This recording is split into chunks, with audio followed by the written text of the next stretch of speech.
Hello and welcome to the Rich Minds podcast. All the podcasts which you will watch on this channel is curated and created by me and my team with a very clear objective to help you get richer in your mind. Because here's something I truly believe. Before you become a millionaire in the bank, you first need to become a millionaire in your mind. Think about this. Everything on this planet is created twice, first in the mind and then in reality. For example, if you look around wherever you're sitting right now, I mean the interiors, the furniture design, it first got conceived in someone's mind.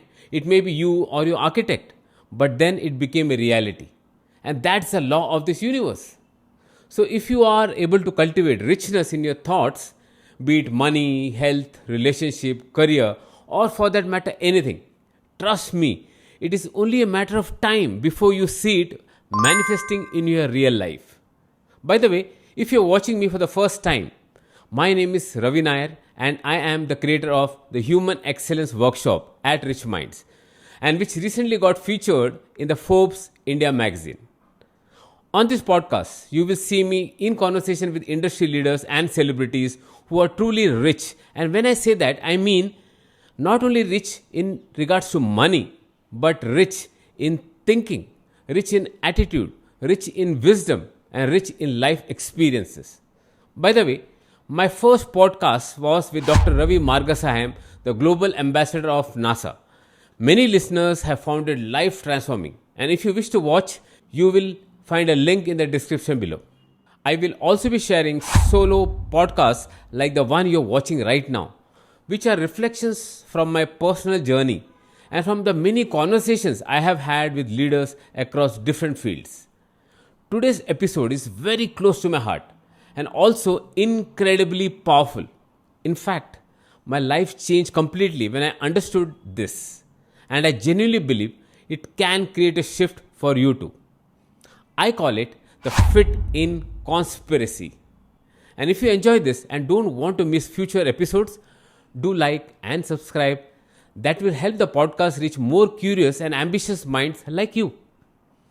By the end of this podcast, we will be trying to achieve these three outcomes. You will clearly understand how the fit in conspiracy deprived you of the happiness you really deserved. Number two, you will realize how it influences your decisions, sometimes limiting your growth and joy. And number three, I will share practical techniques that can help you break free so that you start living life on your own terms. If that sounds good, just give me a thumbs up from wherever you're sitting. So let's start with a straight question. Have you ever done something not because you wanted to, but because you were trying to fit in? The truth is, most of us have. The idea of this solo podcast is to reveal the fit in conspiracy, which got conceived from my own struggle. For years, I kept trying to fit in until one day I realized how quietly and most times painfully it was affecting my choices, my confidence, my sense of freedom. That realization made me want to share this conversation with you. As we go along, you may see a reflection of your own self in my story, and I want you to gently introspect if you still are caught in the fit in trap. And by the end, I'll share the simple antidote that helped me break free, something you can also explore yourself. Let's begin. As a child, I used to ask a lot of questions, curious about everything, how things worked, why people behaved the way they did. One day, we were going to visit some family friends, and before leaving, my father said, "Behave yourself and don't ask too many questions." Nothing harsh, but something registered. To fit into the category of being well behaved, I need to hold myself back. I did not realize that my first lessons of fitting in had already begun. And slowly, I started filtering my curiosity. Years later, and as an adult, I noticed myself hesitating before asking questions in meetings. A subtle voice inside me saying, if you want to fit in as a nice person, don't interrupt by asking questions. Over a period of time, this started suffocating me from the inside. Now, a question to you. Did you experience something like this? where you were asked to tone down so that you become socially acceptable? Well, that was the beginning of your training too. I mean, training to fit in. While you think about it, let me share something with you. I was just about 22 and sitting with a group of friends, and some of them were drinking. And I said, I don't drink.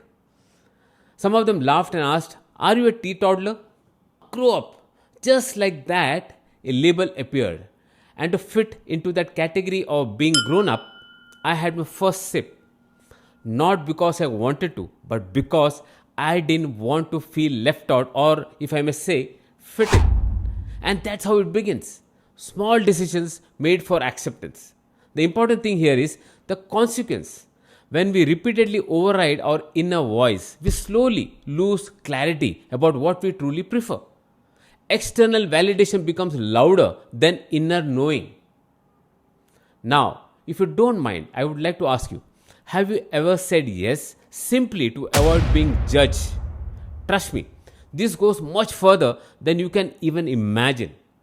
Let me give you another example of my career. Growing up in a South Indian family, engineering was almost a natural expectation. But I was deeply drawn to arts, creativity, expression, understanding people. And after my 10th standard, I came home and said, I want to pursue arts. I could see the shock on their face. The response from my parents were caring, but more than suggestion, it came across as an order. All your other friends have taken science. You are such a bright student. At least take commerce. And to fit into that category of being a bright, sensible student, I opted for commerce. I did okay, but eventually, and luckily for me, life drew me towards human behavior, leadership, psychology, what truly interested me. But looking back, I regret not pursuing psychology right from the beginning, which was actually the cost I paid for fitting in. Let me pause here and ask you this. Have you ever chosen something partly because it felt expected of you? Now, wait, this does not only apply to big decisions in life, you will be surprised to know that it drives your daily routine too. Let me share something more personal. When I was getting married, I wanted to wear a traditional Indian outfit, something that felt authentic. At that time, I was working with the US government, and many of my American colleagues were expected to attend the wedding. And guess what? Some of my friends accompanied me for shopping. And while I was looking around for traditional Indian outfit, some of them remarked, given the crowd who is going to attend the reception, you should wear a formal suit. The message was subtle: look global, look Western. And to fit into the category of looking Western, I stitched a suit which I wore only once for the wedding and never after that. Nothing wrong with the suit. It is just that I bought it to fit in, and so I never really enjoyed wearing it. Did you see how the fitting in conspiracy works and how it can quietly sabotage even your most personal moments? If you resonate with this, let me ask you a question. Have you ever worn something or done something which you really didn't want to do just to fit in? Now, it happens once in a while, that's probably fine. The scary part is when it becomes a ritual. Because today, as adults, we keep making subtle adjustments all the time and also have a new terminology for fitting in, which is being sophisticated. Yes. Let me give you a classic example which is fresh in my mind. We were recently at a family get together, and quite a few men and women were having alcohol. Since I was working on the content for this fitting conspiracy for this podcast, it was fresh in my mind.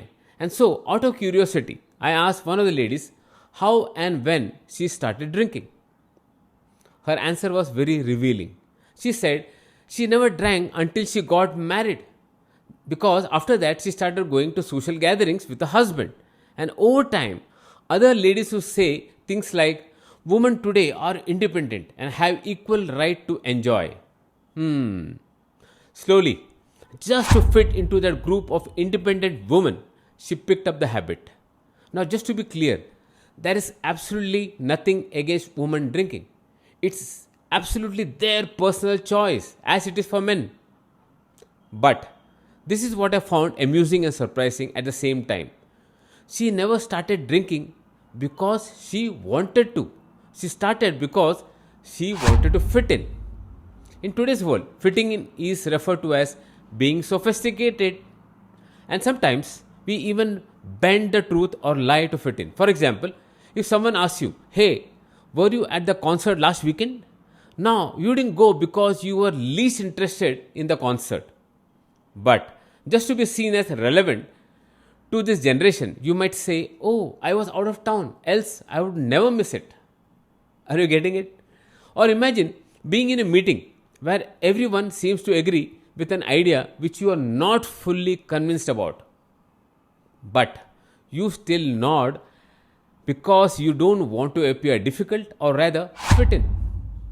These are small moments, but they reveal a deeper pattern. At one point, I realized that fitting in was costing me. It was costing authenticity. It was costing growth. It was costing peace because every time I chose approval or alignment, a part of me went quiet. And that is why I took this decision years back. Not dramatic, just honest. I said, I will still respect people, but I will no longer abandon myself. I will stop living by default and start living by design. And something shifted for me. Decisions became clearer, energy increased, conversations felt real, and there was a sense of lightness because authenticity reduces your inner friction. I want you to please reflect on this question, which I am going to ask you now. What do you think will change if you allowed yourself to be honest to yourself by not fitting in? I want you to read it once again. So I'm going to leave it on the screen as I want this question to sink in.